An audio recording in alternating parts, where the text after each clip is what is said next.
அஸ்ஸலாமு அலைக்கும் வரஹ்மத்துல்லாஹி வரகாத்து. இது வரைக்கும் ஓதுன பாடத்தை நம்ம கொஞ்சம் சொல்லி பார்ப்போம், சரிங்களா? சா அ நீ சா அன் ஜா அ சபா உன். சில பேர் சவ ஆ உன் சொல்லுவாங்க, அப்படி சொல்லக்கூடாது. ஏன்னா அது இந்த வாவில் தான் போட்டிருக்கு. அந்த அலிஃபோடு சேர்ந்து அந்த மத்துக்கு நம்ம என்ன செய்யணும், நீட்டணும். எல்லா இடங்கள்லையுமே அப்படி தான். அலிஃபை தனித்து நம்ம என்ன செய்யக்கூடாது, நீட்டக்கூடாது. லா இலாஹ யா ஆதமு யா இபுலீசு. சில பேர் ஓத தெரிஞ்சவனைக்கு என்ன பண்ணுவாங்க அப்படின்னா யா இபுலீசுன்னு சொல்லுவாங்க. அப்படி நம்ம சொல்லக்கூடாது. மத்துக்கு நம்ம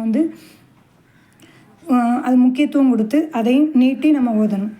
ஃபீ அம்ரினா ஃபீ அவுலாதிக்கும் வ கானு அலா இல் யாசீன. இன்ஷா அல்லாஹ் அடுத்து நாளைக்கு புது பாடத்தை பார்ப்போம். குரானில் ஒவ்வொரு பாடம் நம்மளுக்கு தெரிய ஒவ்வொரு பாடங்களையும் எடுத்து குரானில் முற்படுங்க ஓதுறதுக்கு, சரிங்களா? எல்லாம் உங்களுக்கு பேசுவேன். அஸ்ஸலாமு அலைக்கும் வரஹ்மத்துல்லாஹி வபரகாத்துஹு.